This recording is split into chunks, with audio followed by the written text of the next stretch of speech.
வேதத்தை எடுத்துக்கொள்ளும். யாத்திராகமம் 33வது அதிகாரம் அதனுடைய 14வது வசனம். யாத்திராகமம் 33:14. அதற்கு அவர், என் சமூகம் உனக்கு முன்பாக செல்லும், நான் உனக்கு இளைப்பாறுதல் தருவேன் என்றார்.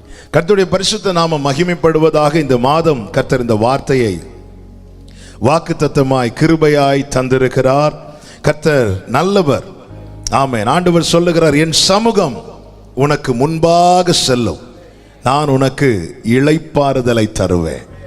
எந்தெந்த பகுதியிலே ஆமென் ஒரு இளைப்பாறுதல் தேவையோ, ஒரு சமாதானம் தேவையோ. நான் போன வாரம் சொன்னேன், வீடு கட்டுகிறவர்களுக்கு எப்பொழுது இளைப்பாறுதல் உண்டாகும் என்றால் அந்த வேலை முடிந்து அதில் குடியேறின பிறகு.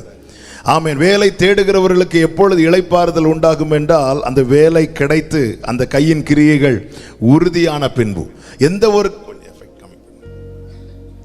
எந்த ஒரு காரியமும் சரி, அந்த காரியம் நிறைவடையும் போது அல்லது பூரணமாகும் போது அதிலே இருக்கிற சமாதானம், அதிலே இருக்கிற சந்தோஷம், அதிலே இருக்கிற அந்த நிம்மதி. ஆமென். ஆண்டவராகிய இயேசு கிறிஸ்து ஆமென் இதை நமக்கு தர போதுமானவராய் வல்லவராய் இருக்கிறார். அவர் நமக்கு தருகிற வார்த்தை இதுதான், என் சமூகம் உனக்கு முன்பாக செல்லும், நான் உனக்கு முன்னே போய் நான் உனக்கு இளைப்பாறுதலை தருவேன். எனவேதான் மோசே ஜெபிக்கிறார். அதனுடைய 15வது வசனத்தில், அப்பொழுது அவன் அவரை நோக்கி, உம்முடைய சமூகம் என்னோட கூட செல்லாமற் போனால் எங்களை இவ்விடத்திலிருந்து கொண்டு போகாதிரும். ஒவ்வொரு தேவ பிள்ளையினுடைய ஜெபம் இதுவா இருக்க வேண்டும். ஆண்டவரே, என் முன்பாக நீர் செல்ல வேண்டும், நீர் செல்ல வேண்டும். நல்லா புரிஞ்சுக்கோங்க, நாம் விரும்பும் பாதையிலே நடத்த அவர் ஒருபோதும் நம் முன்னே செல்ல மாட்டார். ஹல்லேலூயா. அவர் நியமித்த பாதையில் நடத்தவே அவர் நம் முன்னே செல்கிறார். அவர் நம் முன்னே செல்ல வேண்டுமானால் நாம் அவர் பின்னே செல்ல வேண்டும். ஆண்டவரே, யார் அவர் பின்னே செல்ல விரும்புகிறார்களோ அவர்கள் தான் இப்படி ஜெபிப்பார்கள், நீர் எனக்கு முன்பாக செல்ல வேண்டும் என்று. ஹல்லேலூயா. ஒரு நல்ல மேய்ப்பன் என்ன செய்கிறானா, ஆடுகளை வெளியே விட்டு ஆடுகளுக்கு முன்பாக நடந்து செல்லுகிறானா. அந்த மேய்ப்பனுடைய ஆடுகள் அந்த மேய்ப்பனுடைய சத்தத்தை அறிந்திருக்கிறபடியால் அந்த மேய்ப்பனுக்கு பின்னாக சென்று கொண்டிருக்கும். இந்த நேரத்தில் தான் சத்துருவானவன் பக்க வழியாய் நுழைவான். பக்க வழியாய் நுழைந்து வஞ்சிக்கிற வார்த்தைகளை சொல்லுவான். ஆண்டவராக இயேசு கிறிஸ்து சொன்னார், என் ஆடுகள் என் சத்தத்தை அறிந்திருக்கிறபடியால் அவைகள் எனக்கு செவி கொடுக்கும், அந்நிய சத்தத்தை அறியாதபடியால் அவைகள் அதற்கு விலகி ஓடும். ஹல்லேலூயா.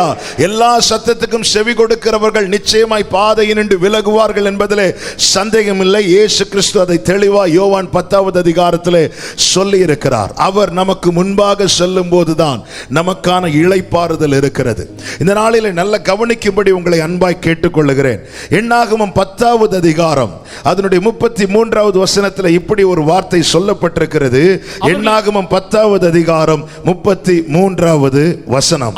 கர்த்தருடைய பர்வதத்தை விட்டு அவர்கள் கர்த்தருடைய பர்வதத்தை விட்டு 3 நாள் பிரயாணம் போனார்கள். 3 நாள் பிரயாணம் போனார்கள். 3 நாள் பிரயாணத்திலும் 3 நாள் பிரயாணத்திலும் கர்த்தருடைய உடன்படிக்கை பெட்டி, கர்த்தருடைய உடன்படிக்கை பெட்டி அவர்களுக்கு இளைப்பாறும் ஸ்தலத்தை தேடி காட்டும்படிக்கு அவர்கள் முன் சென்றது. அந்த வார்த்தையை நல்லா கவனிச்சீங்களா? அவர்களுக்கான இளைப்பாறும் ஸ்தலத்தை அவர்களுக்கு தேடி காட்டும்படிக்கு காண்பித்து கொடுக்கும்படிக்கு, இதுதான்பா உனக்கு, இதுதான்பா உன்னுடையது, இதுதான் உனக்காக ஏற்படுத்தப்பட்டது, இதுதான் உனக்கு ஆயத்தமாக்கப்பட்டது, இதுதான் உனக்கு நியமிக்கப்பட்டது என்பதை காண்பித்து கொடுக்கும்படிக்கு கர்த்தருடைய சமூகம், அதாவது கர்த்தருடைய உடன்படிக்கை பெட்டி அவர்களுக்கு முன்பாக சென்றது. ஒரு தேவ மனுஷனுக்கு அல்லது ஒரு தேவ பிள்ளைக்கு தேவ பிரசன்னம் என்பது எவ்வளவு தேவை, எவ்வளவு முக்கியம் என்பதை சபை நிச்சயமாக அறிந்து கொள்ள வேண்டும். எனக்கானதை எனக்கு காண்பிக்கிறது தான் தேவ சமூகம். தேவ சமூகம் எதற்கு எனக்கு முன்பாக செல்லுங்க? எனக்குரியது அல்லாததுல எனக்கு இளைப்பாறுதல் கிடையாது. ஈசாக்கு ஒரு துறவை தோண்டுகிறான். பிரயாசப்படுகிறான். ஆனால் அங்கே இந்த பிரயாசத்தின் பலனை பார்க்க முடியவில்லை. ஏசேக்கிலே அவன் பிரயாசத்தின் பலனை அனுபவிக்க முடியவில்லை. காரணம் அது அவனுக்கானது அல்ல. சித்னாவிலும் பிரயாசப்படுகிறான், அந்த பிரயாசத்தின் பலனை அவனால் அனுபவிக்க முடியவில்லை.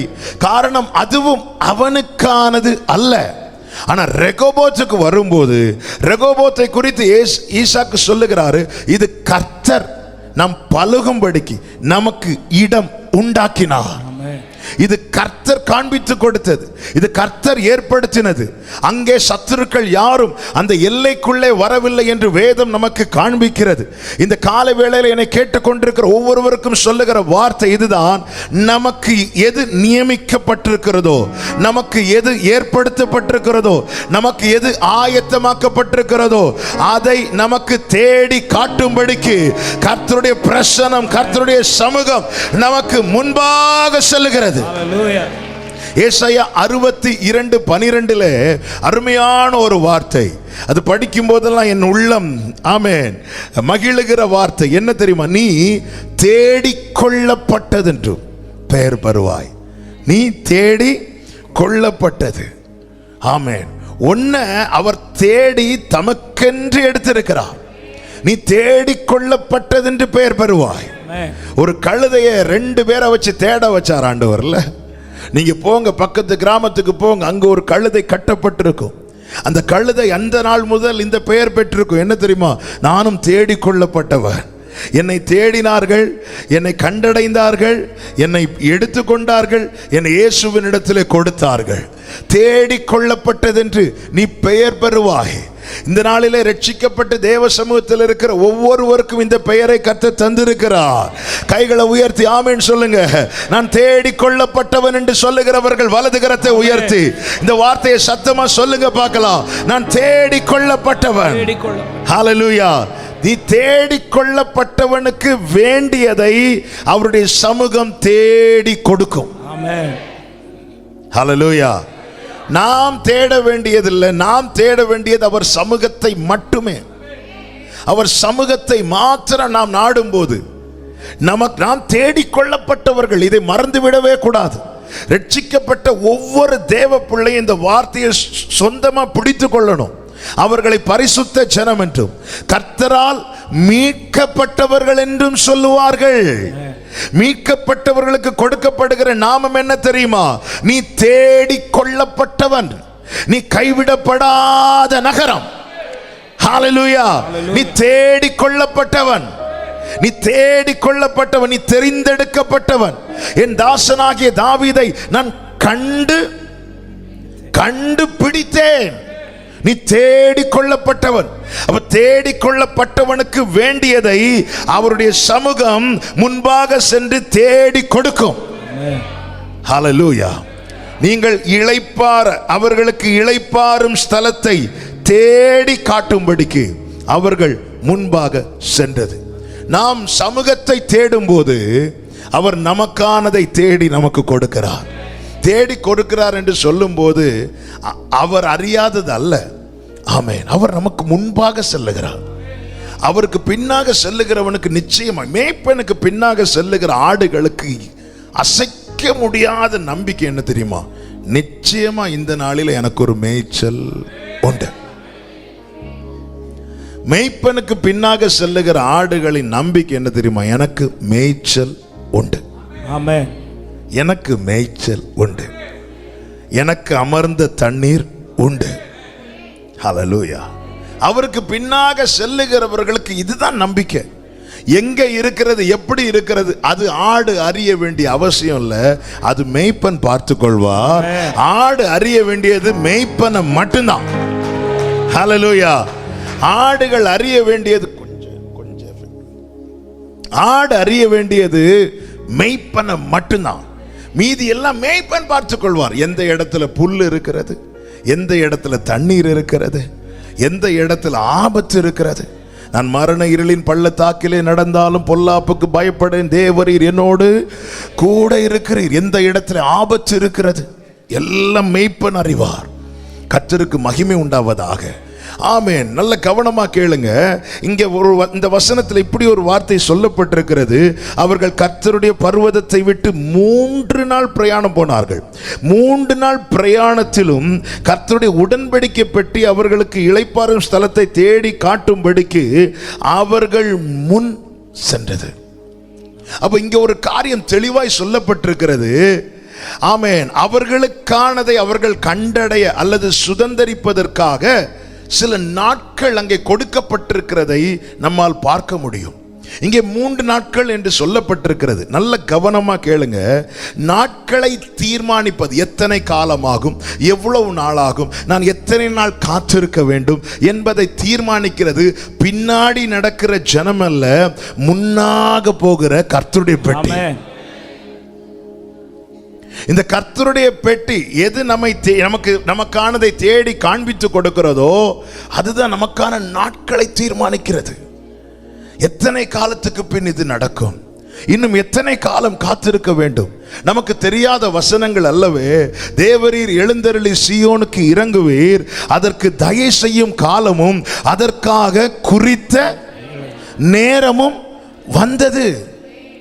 யார் குறித்த நேரம்? அவர் குறித்த நேரம். யார் குறித்த காலம்? அவர் குறித்த காலம். கர்த்தருடைய நாமத்திற்கு மகிமை உண்டாவதாக. எத்தனை நாள் நான் காத்திருக்க வேண்டும், எத்தனை நாள் நான் பிரயாணப்பட வேண்டும் என்கிற நாட்களை அவர் குறித்து வைத்திருக்கிறார். கலாத்தியர் 4வது அதிகாரம் அதனுடைய 1-2 வசனங்களிலே இப்படி சொல்லப்பட்டிருக்கிறது. கலாத்தியர் 4வது அதிகாரத்தின் 1-2 வசனங்கள். பின்னும் நான் சொல்லுகிறது என்னவெனில், சுதந்திரவாளியானவன் எல்லாவற்றிற்கும் எஜமானாயிருந்தும் அவன் சிறு பிள்ளையாயிருக்கும் காலமளவும் அவனுக்கும் அடிமையானவனுக்கும் வித்தியாசம் இல்லை. தகப்பன் குறித்த காலம் வரை. நல்ல கவனமா கேளுங்க. தகப்பன் குறித்த காலம் வரைக்கும். சுதந்திரவாளியா இருந்தாலும் தகப்பன் குறித்த காலம் வரைக்கும் அவனுக்கும் அடிமையானவனுக்கும் வித்தியாசம் இல்லை. இன்னைக்கு அநேகர் கேள்வி என்னன்னா, ஆமா ஆராதிக்க போறியே, என்ன வித்தியாசம்? என்ன வித்தியாசம் இல்ல? ஏதாவது நடந்துச்சா உன் லைஃப்ல? பைபிள் தெளிவா சொல்லுது, தகப்பன் குறித்த காலம் வரைக்கும். இந்த காலத்தை நாம் தீர்மானிக்க முடியாது. இந்த காலத்தை நாம், அதனாலதான் 2 வாரங்களுக்கு முன்பதாக சொன்னேன், மரியாள் அவசரப்படுத்துகிறார்கள் இயேசுவை. இயேசு பார்த்து கேட்கிற, ஸ்திரீயே எனக்கும் உனக்கும் என்ன, என் வேளை இன்னும் வரவில்லை. தகப்பன் குறிக்கும் காலம் வரைக்கும் அவனுக்கும் அடிமையானவனுக்கும் வித்தியாசம் இல்லை. என்ன அடிமையானவனுக்கு அவனுக்கு வித்தியாசம் இல்லைன்னா, அடிமையானவனுக்கு எது, அந்த எஜமானுடைய வீட்டில் தான் இருக்கிறான்.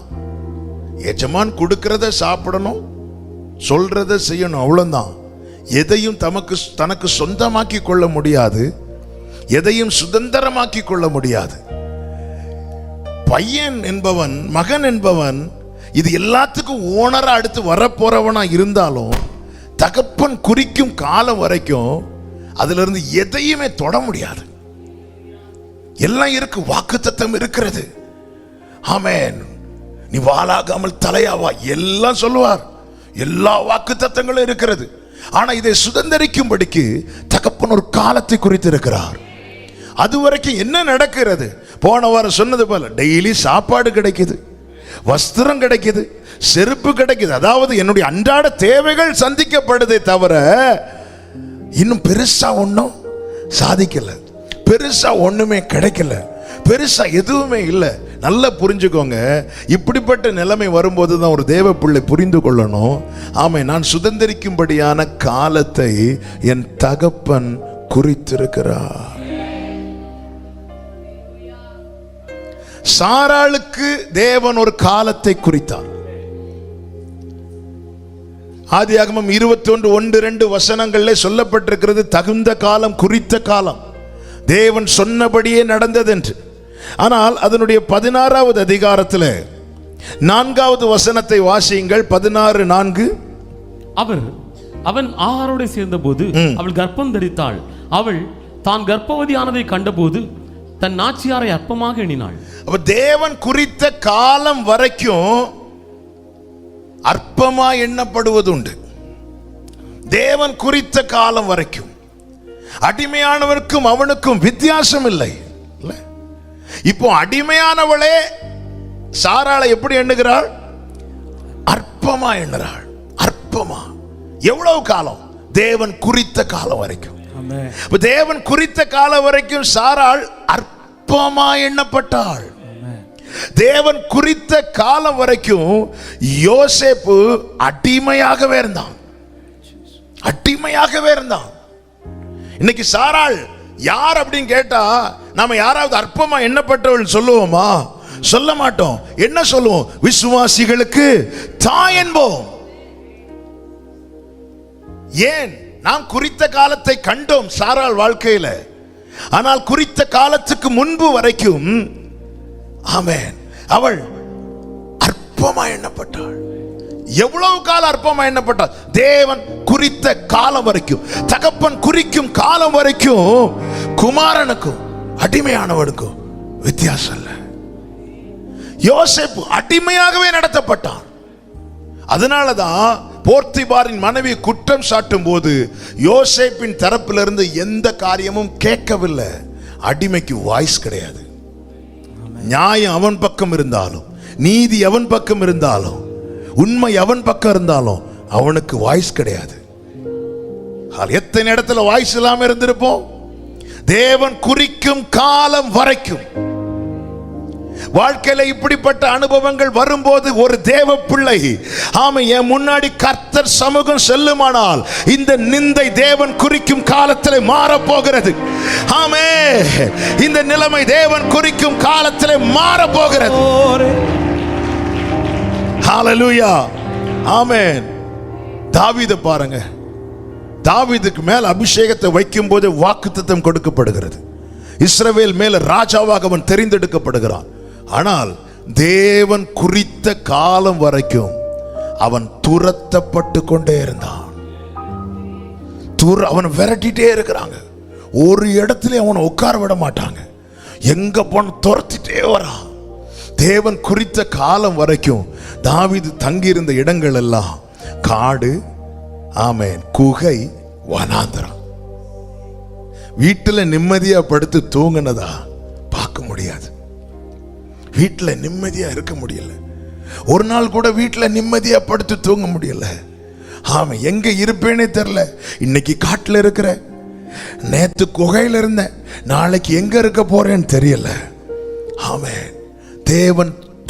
தேவன் குறித்த காலம் வரைக்கும் இந்த தாவீது ஆமென் சவுலால துரத்தப்பட்டு கொண்டே இருந்தான்.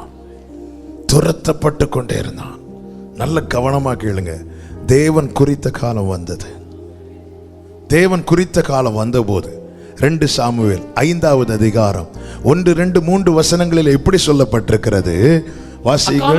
இஸ்ரவேலின் கோத்திரங்கள் எல்லாம் எப்ரோனில் இருக்கிற தாவீதினிடத்தில் வந்து, இதோ நாங்கள் உம்முடைய எலும்பும். இஸ்ரவேல் கோத்திரங்கள் எல்லாம் தாவீதினிடத்தில் வந்து எப்ரோனில் இருக்கிற தாவீதினிடத்தில் வந்தார்கள். தேவன் குறித்த காலம் வரும்போது அதுவரை நடக்காததெல்லாம் அப்பொழுது நடக்கும்.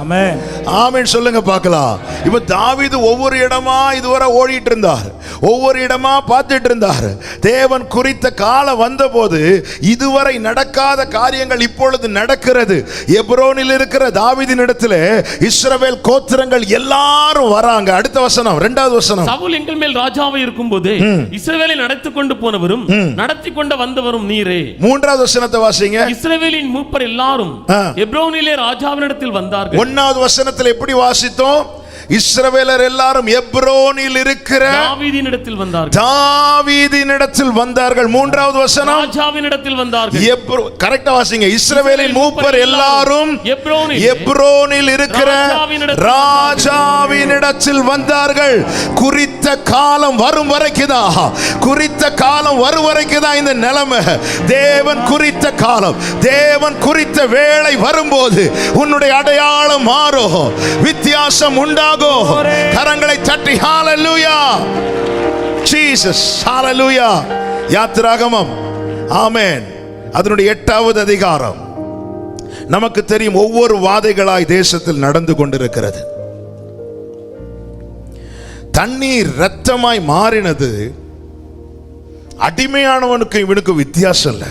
அதாவது தண்ணீர் இரத்தமா மாறினதுனால பாதிக்கப்பட்டது எகிப்தியர் மட்டும் கிடையாது, இஸ்ரவேலரும் பாதிக்கப்பட்டாங்க. தவளையினால எகிப்தியர் மட்டும் பாதிக்கப்படல, இஸ்ரவேலரும் சேர்ந்து தான் பாதிக்கப்பட்டாங்க. பேனினால எகிப்தியர் மட்டும் பாதிக்கப்படல, இஸ்ரவேலரும் சேர்ந்து. வித்தியாசம் இல்லை. எல்லாரும் இந்த கொரோனா வந்த போது தேவனை அறியாதவர்கள் மட்டும் பாதிக்கப்படல. இருக்கிறீங்களா? இருக்கிறத பார்த்தா பாதிக்கப்பட்டு இருக்கிறது போல இருக்கு. எல்லாரும் பாதிக்கப்பட்டாங்க.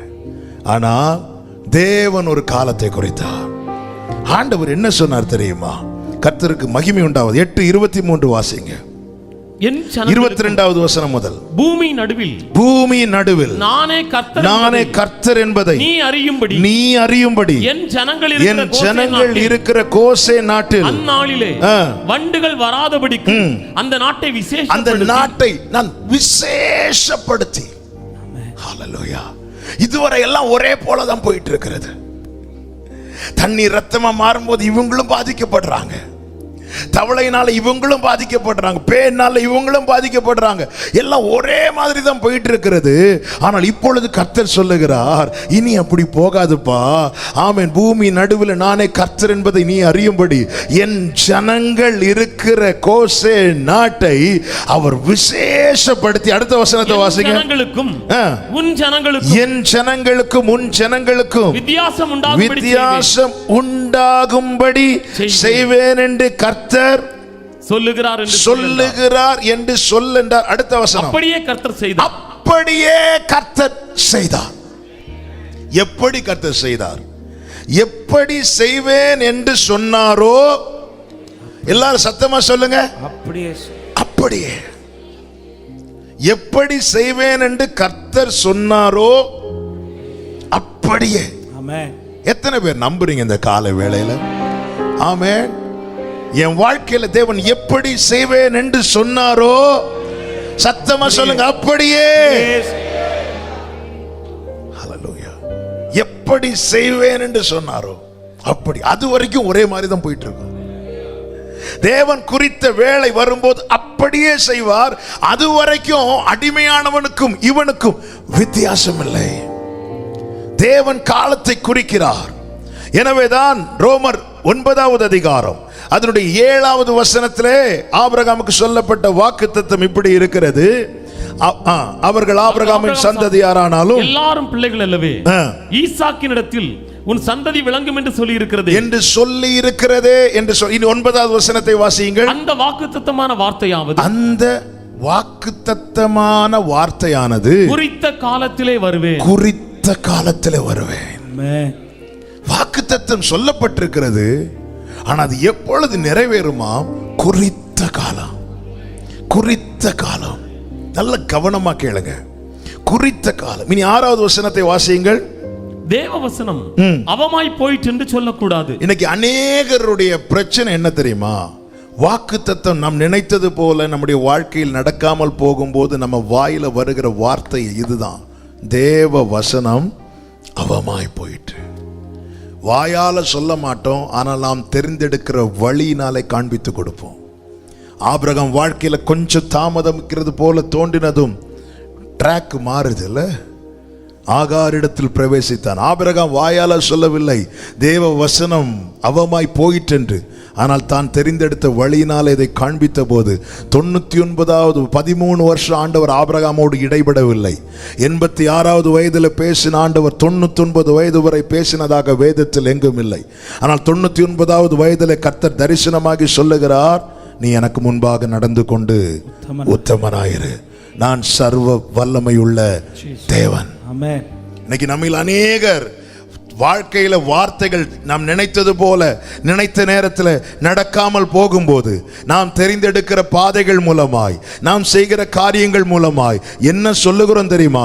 தேவ வசனம் அவமாய் போயிட்டோ என்று சொல்லுகிறோம். வேதம் சொல்லுகிறது, தேவ வசனம் அவமாய் போயிற்றென்று சொல்லக்கூடாது. இனி 9:9 வாசிங்க. அந்த வாக்குத்தத்தமான வார்த்தையானது குறித்த காலத்தில் வருவேன். குறித்த காலத்தில் வருவேன். இதுதான் கர்த்தருடைய வாக்குத்தத்தம். தேவன் இந்த நாளிலே, அதனால தான் பைபிள் சொல்லுது, கலாத்தியர் 3வது அதிகாரம் அதனுடைய 8வது வசனத்தை வாசிங்க. மேலும் தேவன் விசுவாசத்தினாலே புறஜாதிகளை நீதிமான்களாக்குகிறார் என்று வேதம் முன்னாக கண்டு. வேதம் எப்படி பார்த்துச்சா? முன்னாக கண்டு, முன்னாகவே பார்த்துச்சு. ஹல்லேலூயா. தேவன் செய்ய போகிற காரியத்தை வேதம் முன்னதாகவே பார்க்குது. எனவேதான் வேதத்தை பார்க்கிறவன் தன் ஃபியூச்சரை பார்க்கிறான். ஹல்லேலூயா. பைபிள் பார்க்காதவனுக்கு ஃபியூச்சர் தெரியாது.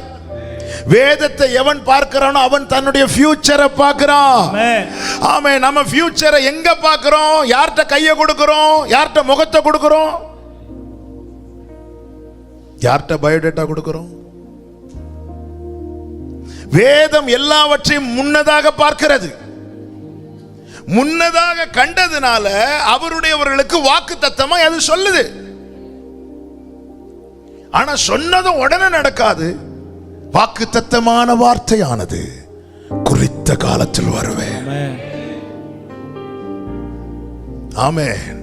இந்த வேதம் இன்னைக்கும் இருக்க காரணம் என்ன தெரியுமாங்க? எத்தனை புத்தகங்கள் இதோடு போட்டி போட்டது காணாமலே போச்சே. இந்த வேதம் இன்றும் இருக்க காரணம் என்ன தெரியுமா? ஆமென். இதுல நாளை இருக்கிறது. இதுல நாளை இருக்கிறது. ஹல்லேலூயா. ஆமென். இதுல ஃபியூச்சர், பைபிள் எல்லாவற்றையும் முன்னதாக பார்க்கிறது. ஒரு காலத்திலே பைபிளை பார்த்து சிரித்த விஞ்ஞானிகள் இப்பொழுது பைபிளை தேடுறாங்க. புதுசா வர்றது அவங்களால கிரகிக்க முடியல, யூகிக்க முடியல. உடனே அவங்க எங்க பார்க்கறாங்கன்னா, எங்கெல்லாமோ தேடி பார்க்கறாங்க, கிடைக்கல. எங்கேயும் தேடி கிடைக்காதது அவங்களுக்கு தெரியும், கண்டிப்பா பைபிள்ல இருக்கும்.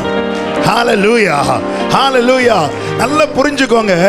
ஆமென். இந்த வார்த்தையை நான் தியானித்த போது கர்த்தர் என்னோடு இடைப்பட்ட வார்த்தை இதுதான். ஆமென், ஆமென். இந்த பைபிள் எல்லாவற்றையும் முன்னதாக பார்க்கிறது. ஆபிரகாமுடைய ஃபியூச்சரை முன்னதாக கண்டது. வேதம் முன்னாக கண்டு இல்ல, கர்த்தருடைய புஸ்தகத்தில் தேடி வாசிக்கணும். அப்ப என்னுடைய நாளைய பைபிள்ல இருக்கு. அதை எனக்கு வாக்குத்தத்தமாய் கர்த்தர் கொடுப்பார். நான் என்ன செய்ய வேண்டும்? அவர் நியமித்த காலம், அது 3 நாளோ 3 மாசமோ 3 வருஷமோ 30 வருஷமோ அது எனக்கு தெரியாது. அது எனக்கும் என் முன்னாடி அவர் செல்றார்ல, அவருடைய சமூகம், அது அவரை சார்ந்தது. நான் செய்ய வேண்டியது என்ன தெரியுமா? எனக்கு வார்த்தை கொடுத்து விட்டார் அல்லவா, இனி நான் காத்திருக்க வேண்டும்.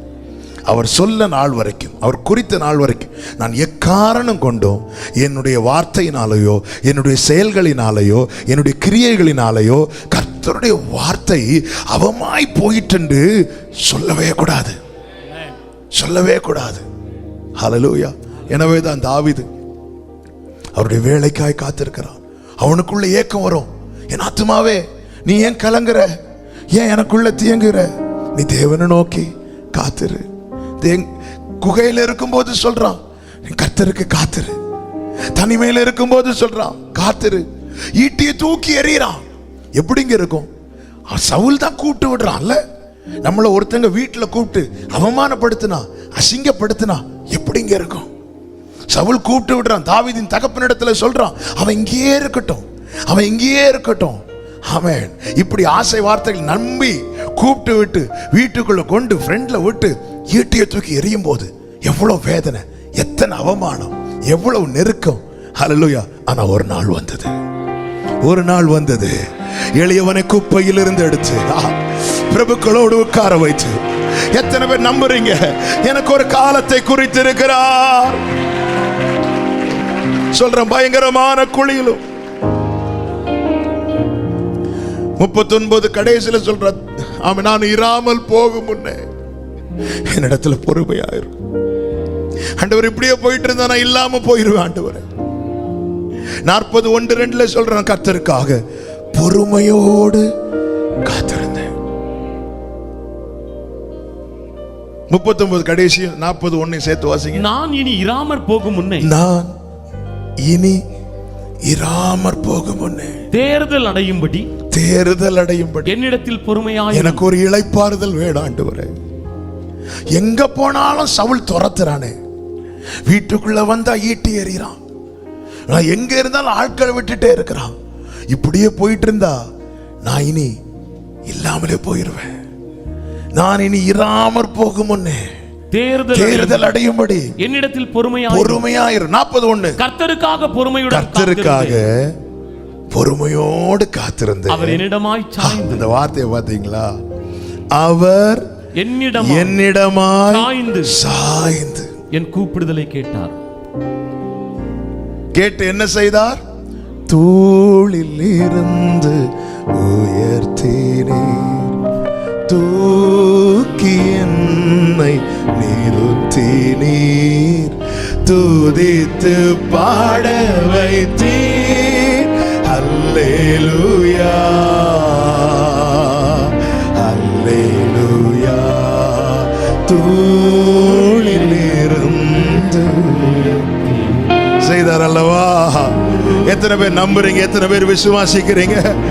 எனக்கான காலம் வரும்போது, எனக்கான வேளை வரும்போது, நான் தூளில் இருந்தாலும் என்னை தூக்கி எடுத்து உயர்த்துகிறவர், எனக்கு முன்பாக செல்லுகிறவர். நல்ல கரங்களை தட்டி ஹல்லேலூயா ஹல்லேலூயா. தோணும் நமக்கு, ஆண்டவரை இப்படியே இருந்தா நான் இனி இல்லாமலே போயிருவேன், இப்படியே இருந்தா நான் இல்லாமலே போயிருவேன் ஆண்டவரே. சொல்லிட்டேன், நான் கர்த்தருக்காக பொறுமையோடு காத்திருந்தேன். பொறுமையோடு காத்திருந்தேன். சரி, என்ன பண்றாருன்னு பார்ப்போம். வார்த்தையும் தராரு, வெயிட் பண்ண வைக்கிறார், என்ன பண்றாருன்னு பார்ப்போம். நான் சவுல் பண்ணதை பார்த்துட்டு இருக்கிறதுனால தான் எனக்கு ஹர்ட் ஆகுது, எனக்கு வலிக்குது. சரி, அவர் என்ன பண்றாருன்னு பார்ப்போம். எவ்வளவு நேரம் தான் பொறுமையா இருக்கிறாருன்னு பார்ப்போம். கர்த்தருக்காக அவன் பார்த்துட்டே இருக்கிறான். கொஞ்சம் வெயிட் பண்றேன், பொறுமையோடு காத்திருந்தேன். பார்த்துட்டு இருக்கும் போது தான் பார்த்தா, ஆமே, ராணுவமே எனக்கு அகைன்ஸ்டா திரும்பும் போது கர்த்தர் என்னிடமாய் சாய்ந்து, ஹல்லேலூயா, அவர் என்னிடமாய் சாய்ந்து நிந்தை சொற்கள் நீக்கிட உம்மிரக்கத்தை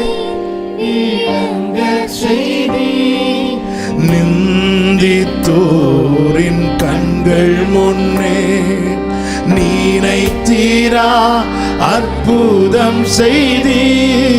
நிந்தை சொற்கள்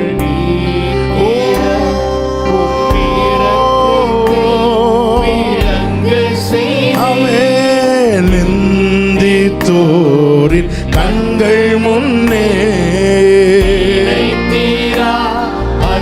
முடிந்தால் 2 கைகளை உயர்த்தி, நித்தியரே நிரந்தரமே நீதியா நிறைந்தவரே, நீதியா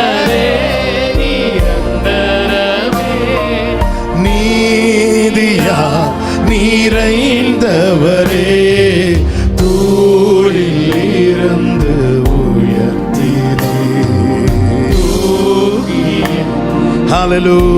ஹல்லேலூயா, துதித்து பாட வைத்தீர். ஹல்லேலூயா ஹல்லேலூயா. தூளில் இருந்து நான் கர்த்தருக்காக பொறுமையோடு காத்திருந்தேன். அவர் என்னிடமாய் சாய்ந்து, என்னிடமாய் சாய்ந்து. ஹல்லேலூயா ஹல்லேலூயா ஹல்லேலூயா. ஆமென் ஆமென். அவர் என்னிடமாய் சாய்ந்து.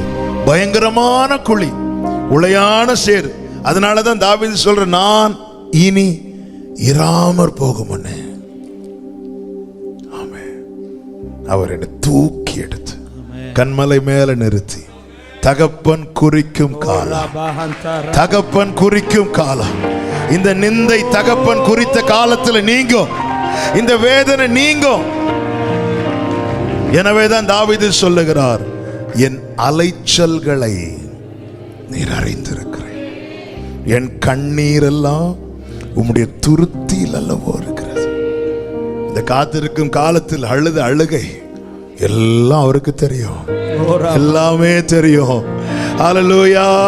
அதனாலதான் என் கால் சறுக்குகிறது என்று சொல்லும் போதே, காலை தோறும் தவறாமல் கிருபை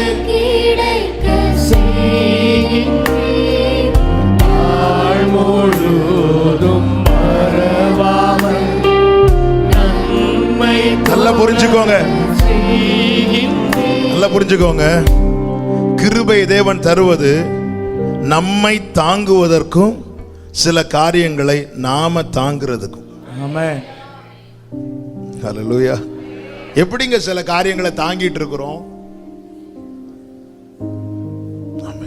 நமக்கு தெரியும் நாம எதுல உடையோம், நமக்கு தெரியும் நம்ம எதுல கண்ட்ரோலை விட்டுருவோம். எப்படி தாங்கிட்டு இருக்கிறோம்? நாம நம்மை தாங்குவதற்கும் நாம சில காரியங்களை தாங்கிறதுக்கும் அவர் என்ன செய்யறாருன்னா கிருபை. இந்த முள்ளு குத்தும் போது வலிய தாங்கிறதுக்கு அவர் பவுல்ட்ட என்ன சொல்றாருன்னா, என் கிருபை உனக்கு, ஆமென், நீ கொஞ்சம் தாங்கிக்கோங்கிறார். ஹல்லேலூயா, ஹல்லேலூயா. உலகோர் பகைத்திட்டாலும், என்னை உற்றார் வெறுத்திட்டாலும், நிந்தைகள் சுமந்திட எனக்கென்றும் கிருபை தாரும். நிந்தைகள் சுமந்திட எனக்கென்றும் கிருபை தாரும். நல்லா புரிஞ்சுக்கோங்க. ஏன் வாக்கு தத்தத்தை சீக்கிரமா கொடுக்கிறார்னா, இந்த வேதம் அதை முன்னதாகவே கண்டிருக்கிறது. பைபிளை திறந்து படிக்கும் போது, ஆமா என் ஃபியூச்சரை ஆல்ரெடி ஆண்டவர் எழுதி வச்சிட்டாரு. ஆவியானவர் என்ன செய்வார்னா, அதை காண்பித்து கொடுப்பார், அதை காண்பித்து கொடுப்பார். நாம தான் அதை நம்புறோம். நமக்குள்ள நம்பிக்கை எப்படி வந்துச்சுங்க? இந்த வார்த்தை வந்ததுனால. விசுவாசம் கேள்வியினாலே வருகிறது, கேள்வி கர்த்தருடைய வசனத்தினாலே வருகிறது. வேதம் முன்னதாக கண்டது. ஆமென். ஆபிரகாமின் சரித்திரம் பழையது, ஆனால் ஆபிரகாமின் வாக்குத்தத்தம் என்பது எனக்கும் உரியது. ஈசாக்கின் சரித்திரம் பழையது, ஆனால் ஈசாக்கின் வாக்குத்தத்தம் எனக்கும் உரியது. யாக்கோபின் சரித்திரம் பழையது, ஆனால் யாக்கோபின் வாக்குத்தத்தம் எனக்கும் உரியது. தாவீதின் சரித்திரம் பழையது, ஆனால் தாவீதின் கிருபை எனக்கும் உரியது. ஆமென் சொல்றவங்க நல்ல கரங்களை தட்டி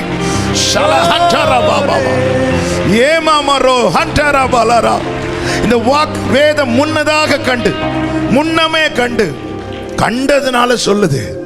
ஆவியானவரே, அதனாலதான் தாவீது சொல்ற, நீர் என்னை நம்ப பண்ணின வசனத்தை உமது அடியேனுக்காக நினைத்தருளும். அதுவே என் சிறுமையில் எனக்கு ஆறுதல். உம்முடைய வாக்கு என்னை உயிர்ப்பித்தது. எத்தனை பேர் சொல்ல முடியும்? வாக்கு தத்தம் குறித்த காலத்தில் நிறைவேறும். ஆனா இந்த காலை வேளையில என்னுடைய கேள்வி, ஆமீன், மங்கின போது இந்த வார்த்தையினால் உயிர்ப்பிக்கப்பட்டவன் என்று சொல்லுகிறவர்கள் மாத்திரம் ஆமீன் நல்ல கரங்களை தட்டி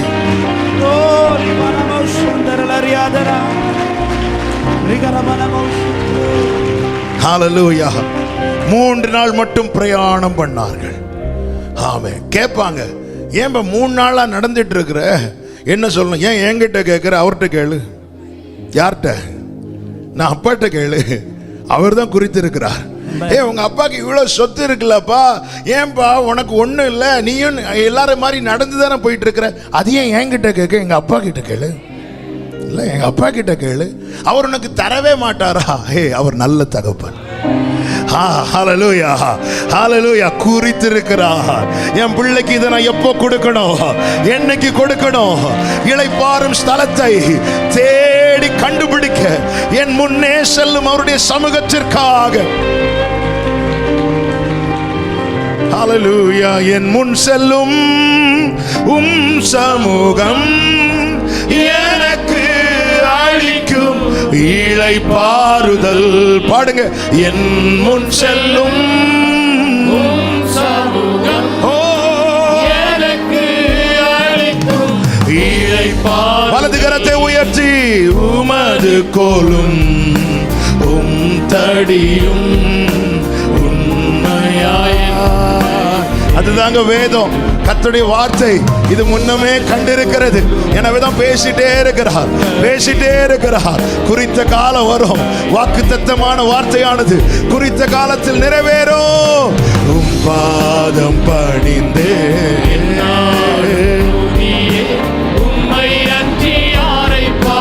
ஹalleluya உந்தன் அன்பு உள்ளம்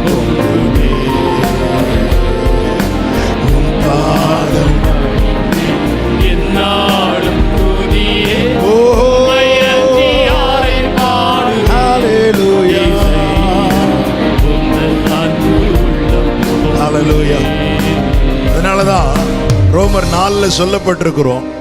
அது அவனுக்காக மாத்திரமல்ல, நமக்காகவும் எழுதப்பட்டிருக்கிறது. நமக்காகவும். ஆமென். அது நமக்காகவும் எழுதப்பட்டிருக்கிறது. இது வேதம் முன்னமே கண்டு. ஆமென். ஹல்லேலூயா. நம்ம நிறைய காரியத்தை அந்தந்த டைம்ல தான் பார்ப்போம். பைபிள் முன்னமே பார்த்ததுனால தான் நிறைய காரியத்துக்கு நம்ம பயந்துட்டு இருக்கும்போது பயப்படாத. ஆமென். பயப்படாத. இல்ல, ஏன்னா அந்த நிறைய விஷயம் பார்த்துருக்கீங்களா? அடுத்த வாரம் நடக்கிற ஒரு முக்கியமான காரியத்தை நினைச்சு இந்த வாரம் பயந்துட்டு இருப்போம்.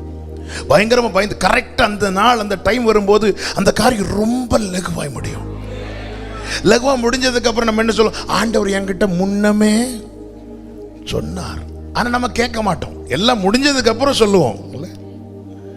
ஆண்டவர் முன்னமே பைபிள்ல இருந்து வசனம் வருதுன்னா இந்த வேதம் முன்னமே எழுதப்பட்டிருக்கிறதுன்னு சொல்லல, முன்னமே கண்டு. இந்த வார்த்தையில ஜீவன் இருக்குங்க. இந்த வார்த்தையில இருக்கிற ஜீவன் என்னுடைய நாளைய பார்க்குது, என்னுடைய எதிர்காலத்தை பார்க்குது, என்னுடைய ஃபியூச்சரை பார்க்கிறதுனால என்கிட்ட சொல்லுது, இப்படிதான் நீ இருக்க போற, நீ கர்த்தருடைய கையில் அலங்காரமான கிரீடமா இருப்பேன்னு இந்த வார்த்தை பார்த்ததுனால சொல்லுது. ஆமென். ஹல்லேலூயா. நீங்க அப்படி பார்த்து பைபிள் வசனம் நம்முடைய ஃபியூச்சரை பார்த்து நம்ம கிட்ட சொல்லும் போது நாம நம்முடைய ஃபியூச்சரை பார்க்க ஆரம்பிச்சிடணும். ஆமென். ஆமென். நான் அந்த வேர்டை ரிப்பீட் பண்றேன். இந்த பைபிள் கர்த்தருடைய ஜீவ எழுத்துக்கள், கர்த்தருடைய வார்த்தை, கர்த்தருடைய வாயிலிருந்து புறப்பட்ட வார்த்தை என்னுடைய ஃபியூச்சரை பார்த்து என்கிட்ட சொல்லுது. எல்லா வசனங்களும் பேசப்படுகிற ஜீவ வார்த்தை ஆனாலும் எனக்கான ரேமா. நான் தேவ சமூகத்தில் இருந்து நான் ஜெபம் பண்ணி கர்த்தரோட என்கிட்ட பேசுங்கப்பா, இப்படி வேதத்தில் உள்ள அதிசயங்களை காண என் கண்களை திறந்தருள் ஆண்டவரே. ஆமென். தாகத்தோடு தாகம் உள்ளவன் மேல் அவர் தண்ணீரை ஊற்றுவார். அவர் பட்சபாதம் உள்ள தேவன் அல்ல. கந்தாகே ராஜஸ்ரீன் மந்திரிக்கு என்னங்க தெரியும்? எங்க தொடங்கணும்னே தெரியல. இல்ல, எடுத்ததும் 53 ஏசாயா. அவர் கையில் அந்த நிருபம் கொடுக்கப்பட்டது. அவருக்கு ஒன்னும் தலையும் தெரியல, வாழும் தெரியல. ஆமென். ஆனா வாசிக்கிறார். ஹல்லேலூயா. ஆமென். கர்த்தர் பேசினார்ல, இடைப்பட்டார்ல, அந்த படித்து ரதம் போய் சேரதுக்குள்ளாடியே கர்த்தர் அவனை சந்தித்தார்ல. ஆமென். இந்த பைபிள் இதை அதனாலதான் அடிக்கடி எப்பவுமே சொல்லுகிற வார்த்தை. ஹல்லேலூயா. வேதத்தை முத்தமிட்டு திறவுங்கள். ஆமென். உங்க ஃபியூச்சரை பார்க்கணும்னா ஆமென். நிறைய பேர் பேப்பர் எடுப்பாங்க, அதுக்குன்னு ஒரு பக்கம் இருக்கும். சில டிவியில் உட்காந்துருப்பாங்க, காலையில நைட்டுன்னு உட்காந்துருப்பாங்க ஃபியூச்சரை பார்க்க. ஃபியூஸ் போயிடும். ஃபியூச்சரை பார்க்கணும்னா வேற எதையும் பார்க்காதீங்க.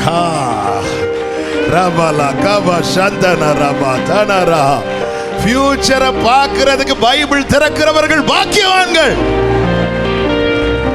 வேதம் அது முன்னதாக கண்டதுனால பேசுது. பேசும்போது நாம இருக்கிற சிச்சுவேஷன் வச்சு பார்த்து இதெல்லாம் எங்க, இதெல்லாம் நடக்கவா போகுது. வேதம் முன்னதாக பார்த்ததுனால பேசுறது நாம இப்போ உள்ள சிச்சுவேஷன் வச்சு பார்த்து. பைபிள் நம்முடைய ஃபியூச்சரை பார்த்து நம்ம கிட்ட சொல்லும் போது, சொன்னதுக்கு அப்புறம் நாம நம்முடைய ஃபியூச்சரை அப்படி பார்க்க ஆரம்பிச்சிடணும். தாவீது அப்படி பார்க்க ஆரம்பித்ததுனால தான் தகப்பனார் உன் சகோதரர்களுக்கு சாப்பாடு கொடுத்துட்டு வான்னு அனுப்பின போதிலும் அவன் சாப்பாடு கொண்டு தான் வந்தான். ஆனால் அவன் அப்படி வரல.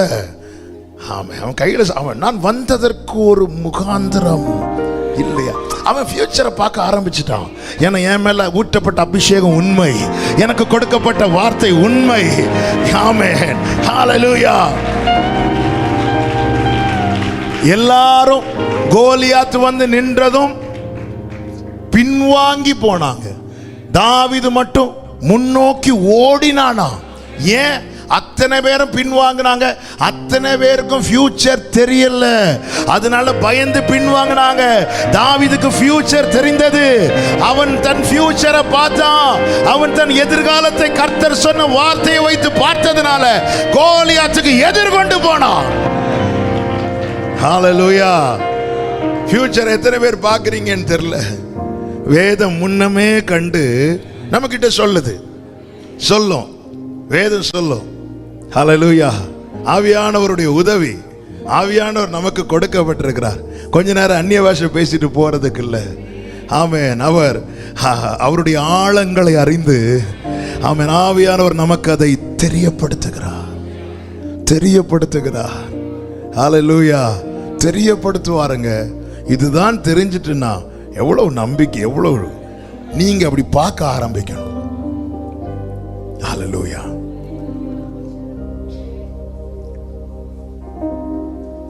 தேவன் ஒரு வார்த்தை தந்திருக்கிறார் என்றால், நமக்காய் ஒன்றை ஆயத்தப்படுத்தி வைத்திருக்கிறார் என்றால், அதை சுதந்தரிக்கும்படி ஒரு காலத்தை கொடுத்திருக்க. நேரம் போனதுனால் நான் வேகமாய் ஒரு சில வசனங்களை சொல்லி ஜெபிக்கிறேன்.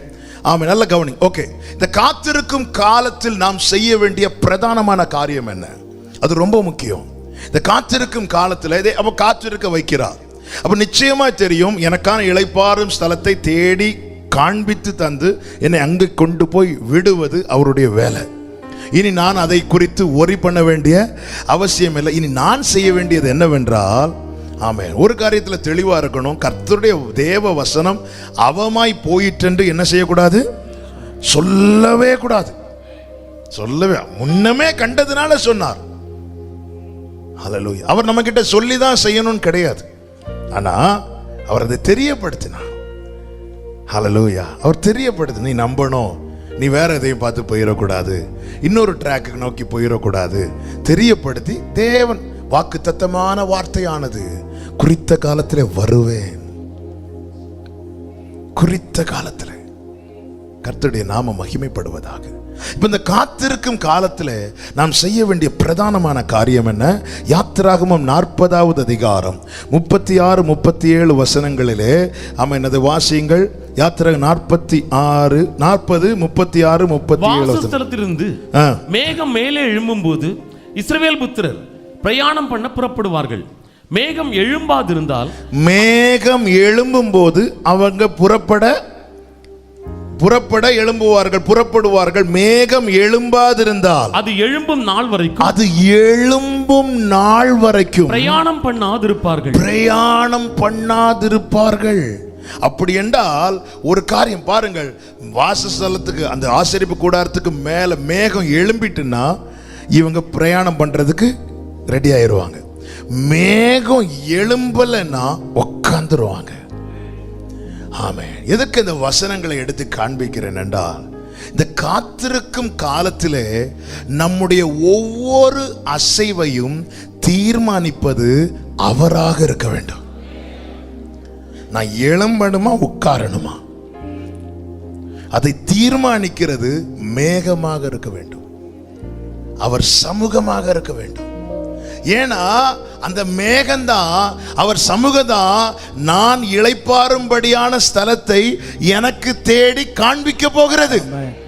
அதுதான் என்னை கொண்டு போய் விட போகிறது. அவர் சமூகம்தான் என்னை சுதந்திரிக்க வைக்க போகிறது. அப்ப நான் இனி செய்ய வேண்டியது என்ன?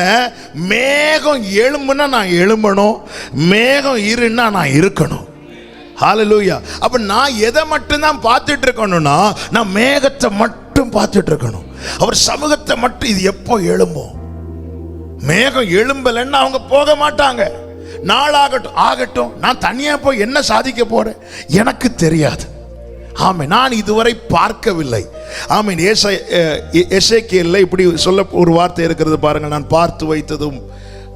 ஆமென். எசேக்கியேல் 20வது அதிகாரம் 6வது வசனம் 26. நான் அவர்களை எகிப்து தேசத்திலிருந்து அழைப்பேன் என்றும் அவர்களுக்காக நான்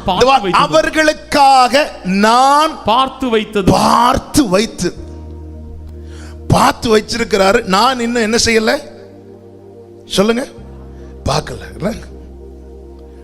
சில வீட்டுக்கு புதுசா போகும்போது, ஆமே, அந்த வீட்டுக்கு ஆல்ரெடி போனவங்களை நமக்கு தெரியும்னா நம்ம என்ன செய்வோம்? உங்களுக்கு அந்த வீடு தெரியும்ல, என்னை கூட்டிகிட்டு போங்கன்னு சொல்லுவோம். ஏன்னா அவங்க ஆல்ரெடி பார்த்து வச்சிட்டாங்க, நாம் என்ன செய்யலை, பார்த்து வைக்கல. அப்போ அவங்க என்ன சொல்லுவாங்க? டைரக்ஷன் சொல்லுவாங்க. இல்லைன்னா அவங்க என்ன சொல்லுவாங்க? முதல்ல டைம் சொல்லுவாங்க. என்ன, நாளைக்கு காலையில் நான் பிஸியாக இருக்கேன், நாளைக்கு ஈவினிங் நம்ம போகலாம். முதல்ல டைம் அவங்க சொல்கிறாங்க, அடுத்து அவங்க டைரக்ஷன் சொல்கிறாங்க. அவங்க சுற்றியும் கூட்டிகிட்டு போகலாம், சரியாகவும் கூட்டிகிட்டு போகலாம். அது நமக்கு தெரியாது, ஏன்னா அவங்க ஆல்ரெடி பார்த்து வச்சுட்டாங்க. முதல்ல டைம் சொல்லுவாங்க. வரீங்களா, இன்னைக்கு ஈவினிங் இந்த இடத்துக்கு போகணும், நீங்கள் தான் உங்களுக்கு தான் தெரியுமா இந்த இடம்? இல்லை இல்லை, இன்றைக்கி எனக்கு டைம் இல்லை, நாளைக்கு என்ன போகலாம். முதல்ல அவங்க டைம் தான் சொல்லுவாங்க. டைம் நாம் சொல்ல முடியாது. அவர் பார்த்து வச்சிட்டார் எனக்கானதை. நான் இன்னும் பார்க்கல, நான் பார்க்கணும், நான் பார்க்க போகணும். அப்படின்னா நான் என்ன செய்யணும்னா, எனக்கானதை பார்த்து வைத்தவரை நான் பார்த்துட்டு இருந்தா அவர் பார்த்து வச்சதை என்னால் பார்க்க முடியும். எனக்கு நான் சுதந்திரிக்கும்படி, நான் அனுபவிக்கும்படி, ஆமென், நான் பெற்றுக்கொள்ளும்படி, ஆமென், எனக்கானதை அவர் பார்த்து வைத்திருக்கிறார். அவர் பார்த்து வச்சதை நாம் பார்க்கணும்னா அவரை நான் பார்த்துட்டு இருக்கணும். இவங்க எல்லாரும் மேகத்தை பார்த்துட்டு இருக்கிறாங்க. அது எழும்புச்சுன்னா இவங்க ரெடி ஆயிடுவாங்க. ஓகே, அது எழும்பலைன்னா நாள் எத்தனை ஆகிறது அது தீர்மானிக்கிறது மேகம். இப்படியே போயிட்டு இருந்தா எப்படிங்கிற சத்தம் கேட்கும், ஆனா தீர்மானிக்கிறது மேகம். ஆனா பைபிள் தெளிவா சொல்லுகிறது, குறித்த காலத்துக்கென்று தரிசனம் வைக்கப்பட்டிருக்கிறது, முடிவிலே அது விளங்கும், அது பொய் சொல்லாது, அது தாமதித்தாலும் காத்திரு, அது நிச்சயமாக வரும், அது தாமதிப்பது இல்லை. அப்ப நம்முடைய ஒவ்வொரு அசைவையும் தீர்மானிக்கிறது அவருடைய சமூகமா இருக்கணும், அவருடைய மேகமா இருக்கணும், ஆவியானவரா இருக்கணும். அதுதான் 139 சங்கீதக்காரன் சொல்லுகிறான், கர்த்தாவே நீர் என்னை ஆராய்ந்து அறிந்திருக்கிறீர், என் உட்காருதல், என் எழுந்திருத்தல், நான் நடக்கிறது, நான் படுக்கிறது, நான் நினைக்கிறது, நான் பேசுகிறது. 7வது வசனத்திலே சொல்லுகிறார், உம்முடைய ஆவிக்கு மறைவாக நான் எங்கே போவேன்? நான் நடக்கிறது, நான் படுக்கிறது, நான் நினைக்கிறது, நான் பேசுறது, நான் உட்கார்றது, நான் எழும்புறது, எல்லாவற்றையும் ஆவியானவர் கண்ட்ரோல் பண்ணணும். இந்த காத்திருக்கும் காலத்தில் நம்முடைய அசைவை தீர்மானிக்கிறது நாம இருக்கக்கூடாது, நம்மை சுற்றிலும் இருக்கிறவர்களாக இருக்கக்கூடாது, நம்மேல் இருக்கிற பரிசுத்த ஆவியானவராக இருக்கணும். யார் நம்முடைய அசைவை தீர்மானிக்கிறார்? நான் என்ன செய்யணும்னு தீர்மானிக்கிறது அவராக இருக்கணும். மேகம் எழும்புனா இவங்க எழும்புவாங்க, மேகம் எழும்பலையா உட்கார்ந்துருவாங்க. இந்த காத்திருக்கும் காலம் ரொம்ப முக்கியம். எனவேதான் உபாகமம், ஆமென், அதனுடைய 12வது அதிகாரம் 12வது அதிகாரத்தின் 8-9 வசனங்களில் இப்படி சொல்லப்பட்டிருக்கிறது. நல்ல கவனமா கேளுங்க இந்த வார்த்தைகளை. காத்திருக்கிறவர்களுக்கு சொல்லப்படுகிற வார்த்தை இங்கே, இந்நாளில் அவனவன் தன் தன் பார்வைக்கு சரியானதை எல்லாம் செய்கிறது போல நீங்கள் ஏன் அப்படி செய்யக்கூடாது? எல்லாரும் ஏன் பார்வைக்கு சரியானதை செய்வேன் இல்ல, அப்படி நீங்க செய்யாதிருப்பீர்களாக. ஏன் அப்படி செய்யக்கூடாதா? அடுத்த வசனம், உங்கள் தேவனாகிய கர்த்தர் உங்களுக்கு கொடுக்கும் இளைப்பாறுதலிலும் சுதந்திரத்திலும் நீங்கள் இன்னும் பிரவேசிக்கவில்லையே. நீங்க ஆழ்ந்த வேலை இருக்கிறீங்க, பிரயாணப்பட்டு போய் கொண்டிருக்கிறீங்க, உங்களுக்கு ஒரு சுதந்திரம் வைக்கப்பட்டிருக்கிறது. உங்களுக்கு ஒரு இளைப்பாறுதல் வைக்கப்பட்டிருக்கிறது. இது இல்லாதவன் அவனுக்கு என்ன தோணுதோ அதை செய்வான். இது இல்லாதவர்கள் இன்று புசிப்போம் குடிப்போம் நாளை சாவோம் இப்படி வாழ்வார்கள். நீங்க அப்படி செய்யாதீங்க. உங்களுக்கு ஒரு சுதந்திரம் வைக்கப்பட்டிருக்கிறது, உங்களுக்கு ஒரு இளைப்பாறுதல் வைக்கப்பட்டிருக்கிறது. எனவே உன் பார்வைக்கு சரியானபடி செய்யாதே, அவர் பார்வைக்கு சரியானபடி செய். சவுல் ராஜாவாய் ஏற்படுத்தப்படுகிறான். 1 சாமுவேல் புஸ்தகம் 14வது அதிகாரம் 36வது வசனத்தை வாசியுங்கள்.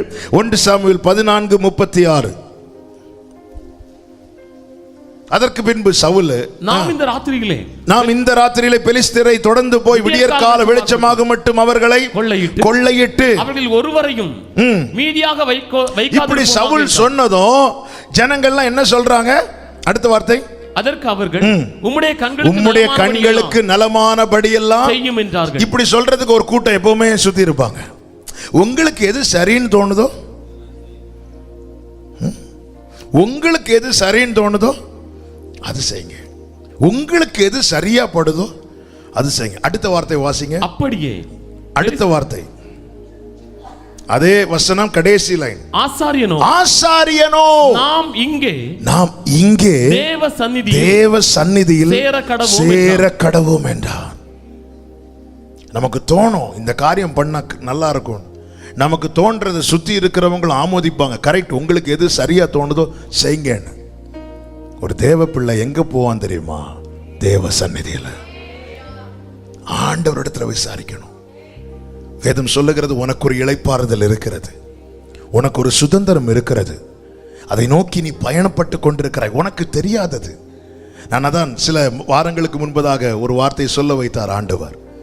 யோசேப்புக்கு 30வது வயதுல தான் வாக்குத்தத்தம் நிறைவேறிச்சு, 17வது வயதுல கொடுக்கப்பட்டது. இந்த 13 இயர்ஸ் யோசேப்பின் சம்பாத்தியம் என்னன்னு கேட்டா ஜீரோ. என்ன சம்பாதித்தான்? சொந்தமா வீடு கட்டினானா? இல்ல. இடம் வாங்கினானா? இல்ல. ஒரு 50 ரூபாயாவது பேங்க்ல போட்டு வச்சானா? இல்ல. ஒண்ணுமே கிடையாது. 13 இயர்ஸா அவன் கூட இருக்கிறவங்க வீடு கட்டி அடுத்த வீடு வாங்கி வாடகைக்கு விட்டு இப்படி போயிட்டு இருக்கிறாங்க. ஆனா யோசேப்பின் வாழ்க்கையில என்ன சம்பாதித்தியம்? இந்த 13 வருஷம் ஒண்ணும் கிடையாது. ஆனா என்ன நடந்ததுன்னு பார்த்தா, அவனுக்கான சுதந்திரத்துக்கு நேராய் நெருங்கி வந்து கொண்டே இருக்கிறான். ஒரு வாக்குத்தத்த சந்ததி பின்னாக திரும்பி பார்த்து இல்லையே என்று அழமாட்டான், முன்னாக இருக்கிறதை பார்த்து போயிட்டே இருப்பான். ஹல்லேலூயா. ஒரு நாள் உண்டு, அது கர்த்தருக்கே தெரிந்தது. அது பகலும் அல்ல இரவும் அல்ல, ஆனாலும் சாயங்காலத்திலே வெளிச்சம் உண்டாகும். உனக்கு ஒரு சுதந்திரம் இருக்கு, உனக்கு ஒரு இளைப்பாறுதல் இருக்கு. அது இல்லாதவன் 1000 செய்வான். அதே மாதிரி நீ செஞ்சிடாத. உன் பார்வைக்கு நிறைய சரியா தோணும், செய்யாதே. நீ என்ன செய்யணும்? தேவனிடத்துல விசாரிக்கணும், தேவ சமூகத்தில் போய் விசாரிக்கணும். ஹல்லேலூயா. இஸ்ரவேல் ஜனங்கள் ஆமென் பிரயாணப்பட்டு போகும் வழியிலே தங்கள் பார்வைக்கு சரியானபடி சில காரியங்களை செய்தார்கள். அதுல ஒரு காரியம்தான், மோசே மலையிலே ஜெபிக்க போகிறான். வர தாமதமான போது தங்களுக்கு முன் செல்லும்படி ஒரு தெய்வத்தை உண்டு பண்ணினார்கள். இதை அவர்கள் எப்படி செய்தார்கள்? தங்கள் பார்வைக்கு சரியானபடி செய்தார்கள். ஓகே, நம்ம இதுவரை நடத்திட்டு வந்தது மோசே, அதனால மோசேயை காணல. ஓகே, நமக்கு முன்னாடி ஒரு ஆள் போனோம், நம்ம ஒன்று செய்வோம், நம்ம ஒரு விக்கிரகத்தை உண்டு பண்ணி நம்ம அதை நமக்கு முன்பாக செல்ல வைக்கலாம் என்று சொல்லி தங்கள் பார்வைக்கு சரியானபடி செய்தார்கள். அப்படி செய்த நிமித்தமாய் 3000 பேர் விழுந்தார்கள். அப்போ அந்த 3000 பேர் என்ன செய்யல? சுதந்திரத்துல இளைப்பாறுதல்ல பிரவேசிக்கல. இவர்கள் வாக்குத்தத்தம் உடையவர்கள் தான். இவர்களுக்கும் சேர்த்துதான் அந்த சுதந்திரம் வைக்கப்பட்டிருக்கிறது, இவர்களுக்கும் சேர்த்துதான் அந்த இளைப்பாறுதல் வைக்கப்பட்டிருக்கிறது. ஆனால் அவர்கள் தங்கள் பார்வைக்கு சரியானபடி செய்ததுனால அந்த இளைப்பாறுதல்ல பிரவேசிக்கல. என்னாகமம் 14வது அதிகாரத்தில் அவர்கள் தங்கள் பார்வைக்கு சரியானபடி ஒரு காரியத்தை செய்யும்படி தீர்மானிக்கிறார்கள். என்ன? 14:4 வாசியுங்கள். பின்பு அவர்கள், நாம் ஒரு தலைவனை ஏற்படுத்தி கொண்டு எகிப்துக்கு திரும்பி போவோம் வாருங்கள் என்று ஒருவரோடொருவர் சொல்லிக் கொண்டார்கள். முந்தின வசனத்தை சேர்த்து, நாங்கள் பட்டயத்தால் மடியும்படிக்கு எங்கள் பெண் ஜாதிகளையும் பிள்ளைகளையும் கொள்ளையாகும்படிக்கு கர்த்தர் எங்களை இந்த தேசத்துக்கு கொண்டு வந்தது என்ன? எகிப்துக்கு திரும்பி போகிறது எங்களுக்கு உத்தமம் அல்லவோ என்றார்கள். இது அவங்களுக்கு நல்லதா பட்டுச்சு.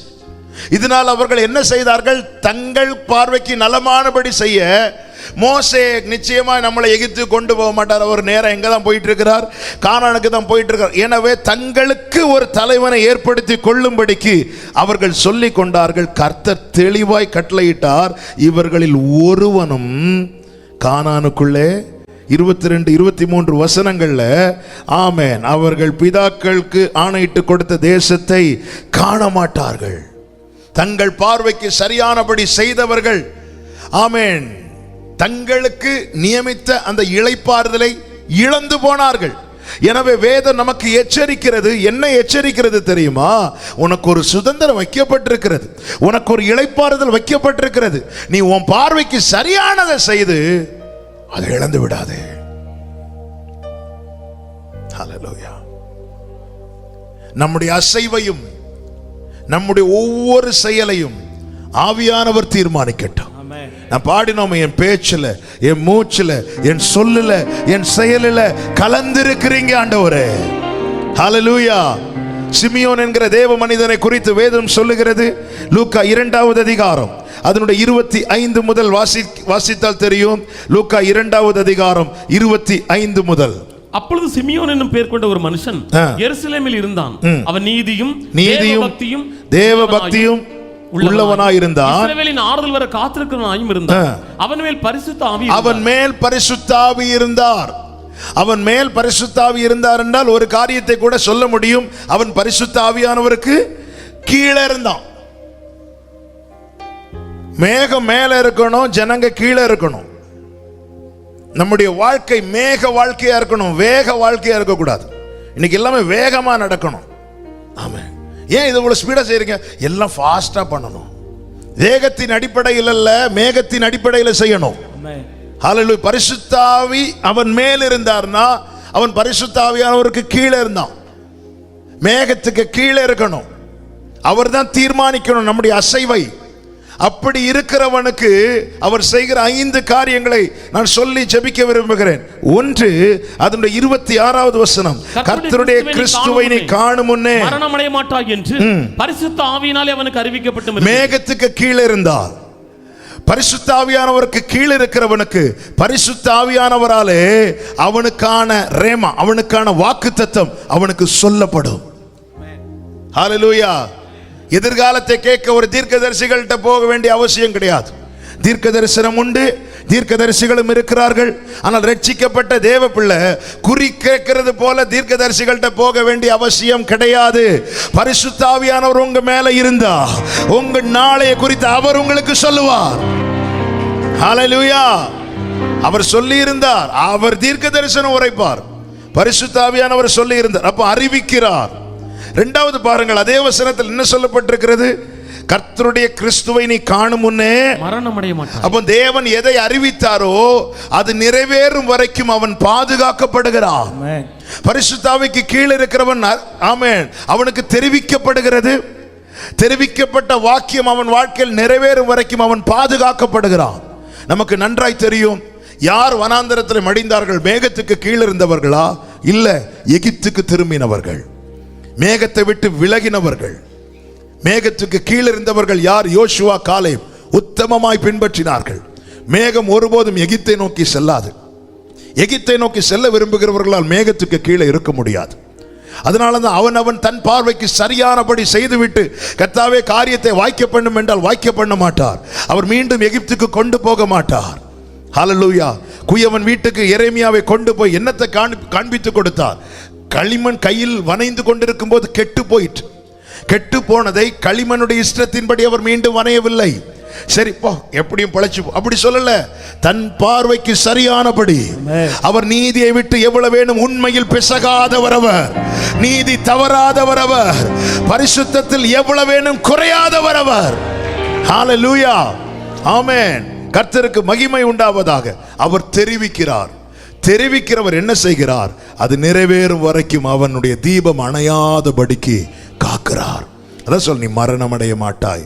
இந்த வார்த்தை நான் உனக்கு சொல்லிட்டேல, ஒரு வார்த்தை, அது நிறைவேறும் வரைக்கும் அவன் நீ மரணம் அடைய மாட்டாய். இப்ப பாதுகாக்கிறார். 3வது என்ன செய்கிறார் தெரியுமா? நடத்துகிறார். ஆமென். காத்திருக்க வைக்கிறார். காத்திருக்க வைக்கிறார். 25 கடைசி 25 வாசிங்க. அவன் இஸ்ரவேலின் ஆறுதல் வர எப்படி காத்திருக்க வைக்கிறார் என்றால், அவனுக்கு இந்த வார்த்தையை சொல்லி சொல்லி சொல்லி நினைவுபடுத்தி, ஆவியானவர் சும்மா இருக்கவே மாட்டார், அவர் நினைவுபடுத்திட்டே இருப்பார். அவர் தெளிவின் ஆவியானவர், நல்ல தெளிவு. அதனாலதான் அவன் நீதியும் தேவ பக்தியும் உள்ளவனாயிருந்தான். அவனுக்கு தெரியும், எனக்கு சொன்னது யாரும் மனுஷன் கிடையாது, சத்திய ஆவியானவர், சத்திய ஆவியானவர், சத்திய ஆவியானவர், கிறிஸ்துவுக்குள், கிறிஸ்துவாகிய சத்தியத்துக்குள் இருந்து எடுத்து எனக்கு தெரிவிக்கிற சத்திய ஆவியானவர் எனக்கு சொன்னாரனால் நிச்சயம் நடக்கும். அதனால் நான் என்ன செய்யணும்? நான் வழி விலகக்கூடாது. காத்திருக்கிற காலம் மேகத்தின் அடிப்படையில் நாம் காத்திருப்போமானால், அந்த மேகத்தின் அடிப்படையில் நம்முடைய அசைவுகள் இருக்குமானால், நாம் நீதியும் தேவ பக்தியும் உள்ளவர்களாக இருப்போம். இந்த காத்திருக்கும் காலம் நம்மை உருவாக்கட்டும். ஹல்லேலூயா. நீதியும் தேவ பக்தியும் உள்ளவர்களாய். ஆமென். இத்தனை காலம், இத்தனை வருஷம் காத்திருந்தாயே, ஆமென். உன் வாழ்க்கையில என்ன சம்பாதித்தாய் என்று கேட்டால் சொல்லணும், கர்த்தர் நீதியும் தேவ பக்தியும் உள்ளவனாய் என்னை மாற்றி இருக்கிறார். ஹல்லேலூயா. என்னை உருவாக்கி இருக்கிறார், என்னை விசுவாசம் உள்ளவனாய் உருவாக்கி இருக்கிறார், அவருக்கு உகந்தவனாய் உருவாக்கி இருக்கிறார். இப்பொழுது நான் ஆராதிக்க துவங்கும் போதே அவருடைய பிரசன்னத்தை என்னால் அனுபவிக்க முடிகிறது. நான் ஜெபித்து முடிக்கிறதுக்கு முன்னாடியே பதில் எனக்கு கிடைக்கிறது. கர்த்தர் அப்படி என்னை உருவாக்கி இருக்கிறார். இந்த காத்திருக்கும் காலம் ஒவ்வொருவரும் உருவாக்கப்படுவார்களாக. ஹல்லேலூயா. தெரிவிக்கிறார், காக்கிறார், காத்திருக்க வைக்கிறார். நான்காவதாக நடத்துகிறார். 27வது வசனம். ஆவியின் ஏவுதலினால் தேவாலயத்திலே வந்திருந்தான். ஆமென். நடத்துகிறார், ஆவியானவர் நடத்துகிறார். இந்த மேகத்துக்கு கீழே இருக்கிறவன் பெற்றுக்கொள்ளுகிற அனுபவம். ஆமென். நடத்துகிறார். 28வது வசனம். அவன் அவரை தன் கைகளில் ஏந்தி கொண்டு. யாரை கைகளில் ஏந்தி கொண்டான்? இயேசுவை. அதை இன்னும் சொல்லணும்னா, அவன் காதுல எதை கேட்டானோ அது ஆவியானவர் அவன் கையில கொண்டு போய் கொடுக்கிறான், கையில எடுத்து கொடுக்கிறான். அவன் தன் கைகளில் ஏந்தி கொண்டு. ஆமென். இப்ப சிமியோனை கூப்பிட்டு கேட்கலாமா? ஹலோ சார், உங்க கையில என்ன இருக்கு? கொஞ்ச நாள் கேட்டியே, காத்திருந்தியே, எதுக்கு காத்திருக்கிறேன் கேட்டல? இதோ பார், இதுக்கு தான் நான் காத்திருந்தேன். அவர் எனக்கு வாக்கினால் சொன்னதை. மேகத்துக்கு கீழே இருக்கிறவங்க ஏமாற்றப்பட மாட்டார்கள். ஆவியானவரால் நடத்தப்படுகிறவர்கள் ஏமாற்றப்பட மாட்டார்கள். எனவேதான் தாவீது இப்படி ஜெபித்தான், நம்முடைய நல்ல ஆவியானவர் என்னை செவ்வையான வழியிலே நடத்துவாராக. ஆமென். கேட்க வச்சார், கேட்க வைத்தார், காத்து கொண்டார், காத்திருக்க வைத்தார், நடத்தி கொண்டு போனார், கையில எடுத்து கொடுத்தார். ஹல்லேலூயா. நான் சுதந்தரிக்கும்படி, நான் அனுபவிக்கும்படி, நான் பெற்றுக்கொள்ளும்படி எனக்கு முன்னதாக உரைக்கப்பட்டதை அவர் என் கையில எடுத்து தருவார். நான் என்ன செய்ய வேண்டும்? இந்த காத்திருக்கும் காலத்தில் அந்த மேகம் தீர்மானிக்கட்டும் நம்முடைய உட்காருதலை, நம்முடைய எழுந்திருத்தலை, நம்முடைய நடக்கையை, நம்ம நினைக்கிறத, நம்ம பேசுறத. நமக்கு நிறைய காரியம் நலமாய் தோன்றலாம். மனிதனுக்கு செவ்வையாய் தோன்றுகிற வழிகள் அநேகம் உண்டு. ஆனால் அதன் முடிவோ மரண வழிகள். ஹல்லேலூயா. ஆண்டவர் சொல்லுகிறார், அவன் செய்யறான்பா, நீ இப்படி செஞ்சிடாத. அவனுக்கு வாக்குத்தத்தம் கிடையாது, அவனுக்கு சுதந்திரம் கிடையாது. நீ அப்படிப்பட்டவன் அல்ல. நீ இரத்தத்தால் மீட்கப்பட்டவன், நீ தெரிந்து கொள்ளப்பட்ட சந்ததி, நீ ராஜரிக கூட்டம், நீ ஆசாரிய கூட்டம். ஹல்லேலூயா. கர்த்தர் தேடி கொள்ளப்பட்டவர்கள் நாம. வாக்குத்தத்தம் இருக்கிறது. ஆமென். அவர் தீர்மானிக்கட்டும். எந்த ஒரு காரியமும் சுத்தி இருக்கிறவங்க சொல்லுவாங்க உங்களுக்கு சரியானபடி செய்யுங்க. ஆனால் கர்த்தருடைய ஆசாரியன் சொல்லுகிறான், அப்படி செய்யாத, நீ கர்த்தரிடத்துல போய் விசாரி. நமக்கு நிறைய காரியம் செய்யணும்னு தோணும். உடனே நம்ம அரைக்கதவை அடைத்து கொண்டு ஆண்டவர்கிட்ட கேட்கணும், ஆண்டவரை செய்யலாமா? ஆவியானவர் நடத்துவார், ஆண்டவர் நடத்துவார்.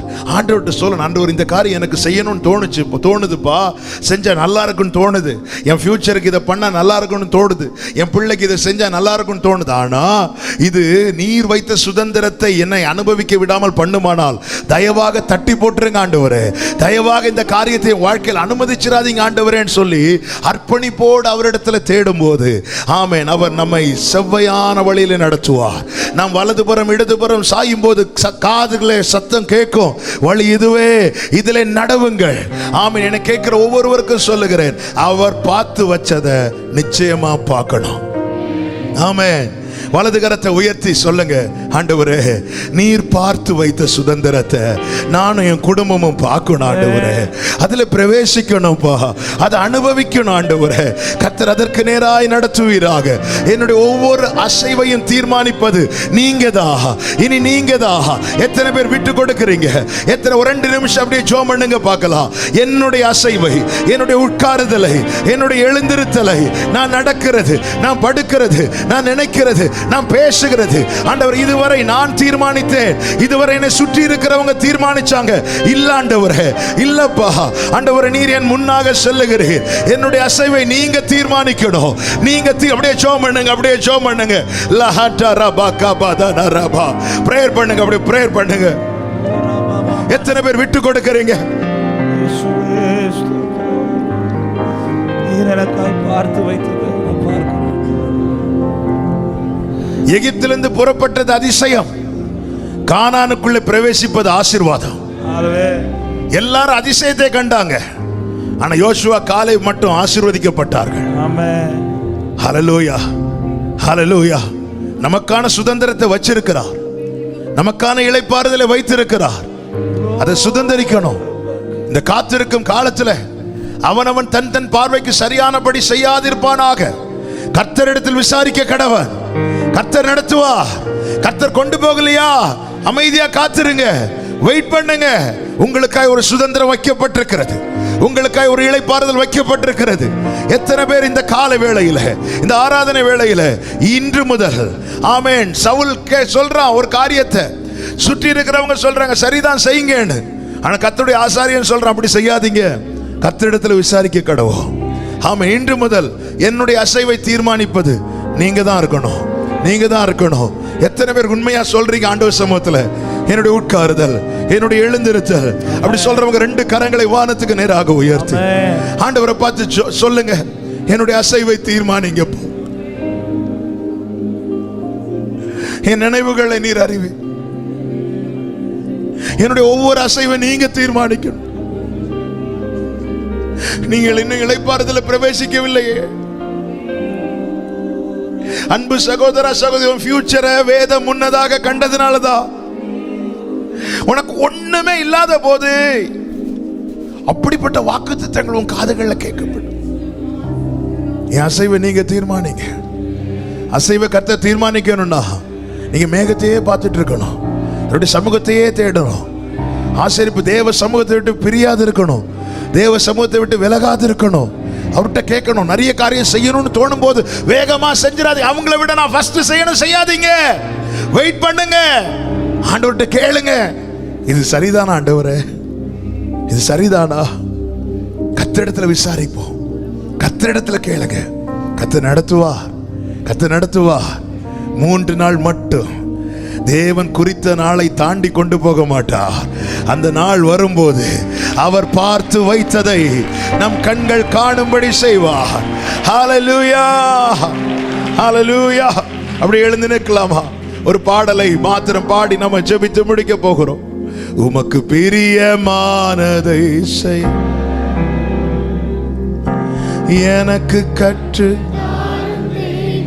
எல்லாரும் எழுந்து நின்று அப்படியே கண்களை மூடி முடிந்தால் 2 கரங்களை உயர்த்தி. பிரியமானவர்களே, இன்றைய செய்தியை ஒரே லைன்ல சொல்லணும்னா, அவர் நமக்கானதை பார்த்து வச்சிருக்கிறார். அவர் தாங்க கொண்டு போனோம், நம்மளால போக முடியாது. அவர் கொண்டு போகணும். அவர் கொண்டு போகணும்னா நம்முடைய அசைவுகள் ஒவ்வொன்றையும் அவரை தீர்மானிக்க அனுமதிக்கணும்.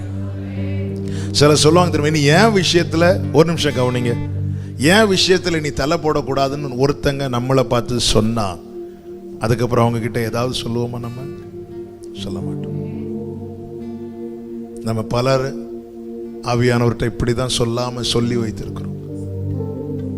அதனால தான் நீங்க பார்த்தீங்கன்னா தெரியும், சிம்சோனை விட்டு அவர் சொல்லாமலே போயிட்டார். நீங்க ஒரு வீட்டில் போய் ஃப்ரெண்டு கால உட்கார்ந்து இருக்கிறீங்க, அடுத்த ரூம்ல இருந்து அந்த வீட்டில் இருக்கிறவங்க உங்களை ஹர்ட் பண்ற மாதிரி ஏதாவது பேசிட்டு இருந்தாங்கன்னா நான் போயிட்டு வரேன்லாம் சொல்லிட்டு போக மாட்டோம். அப்படியே இறங்கி போயிடும். அந்த வீடை ஒரு திரும்பி கூட பார்க்காம வேதனையோடு போயிடும். பைபிள் சொல்லுது, நீங்கள் மீட்கப்படும் நாளுக்கென்று முத்திரையாக பெற்ற பரிசுத்த ஆவியை துக்கப்படுத்தாத. அவர் போகும்போது சொல்லாம போயிடுவார். அவருக்கு வலிக்கும். ஹோலி ஸ்பிரிட் ஒரு பர்சன், பிதாவாகிய தேவன், குமாரனாகிய கிறிஸ்து, பரிசுத்த ஆவியானவர், வார்த்தையானவர் பூமியிலே மாம்சமாகி வெளிப்பட்டார். ஆவியானவர் நமக்குள்ளிருந்து வெளிப்படுகிறார்.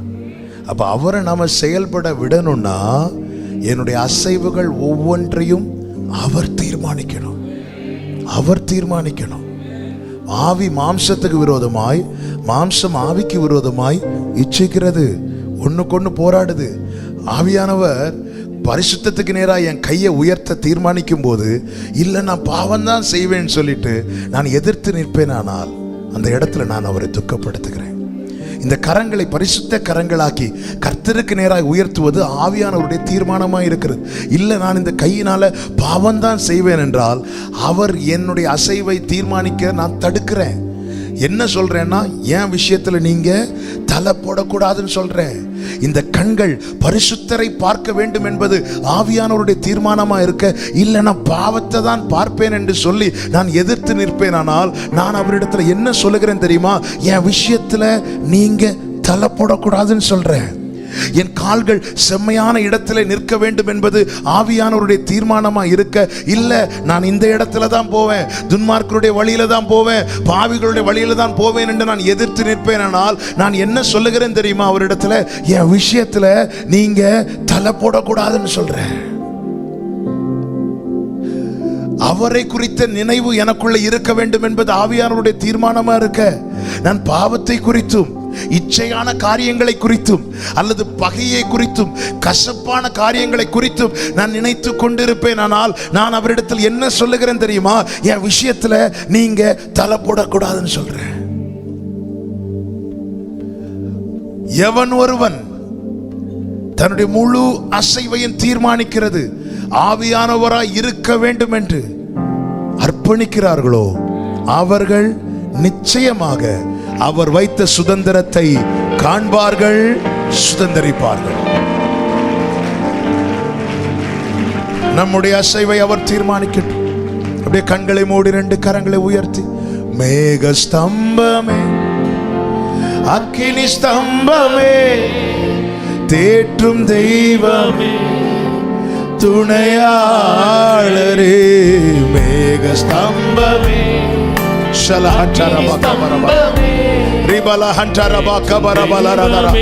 அப்படியே கண்ணீரோடு ஒப்பு கொடுப்போமா, உமக்கு பிரியமானதை நீங்க டிசைட் பண்ணணும். என் லைஃப், என்னுடைய அசைவை நீர் தீர்மானிக்கணும் ஆண்டவரே. யாரையும் பார்க்காதீங்க, அப்படியே விட்டு கொடுங்க, ஒப்பு கொடுங்க. என் அசைவை தீர்மானிப்பது என் மாம்சம் அல்ல, என்னை சூழ்ந்திருக்கிறவர்கள் அல்ல, நீங்க தான்ப்பா. நீரே என் தேவன் சொல்லுங்க. உம்மல்ல பரிசுத்த ஆவியானவர், செம்மையான வழி, செம்மையான வழியிலே நடத்துங்கப்பா, விட்டுறாதீங்கப்பா. சொல்லுங்க, நீரே என் தேவன். பாடுங்க, நீரே என் தேவன், நல்ல பரிசுத்த ஆவியானவர், செம்மையான வழியிலே, செம்மையான வழியிலே அப்பா. சொல்லுங்க, மேக ஸ்தம்பமே, அக்கினி ஸ்தம்பமே, மேக ஸ்தம்பமே,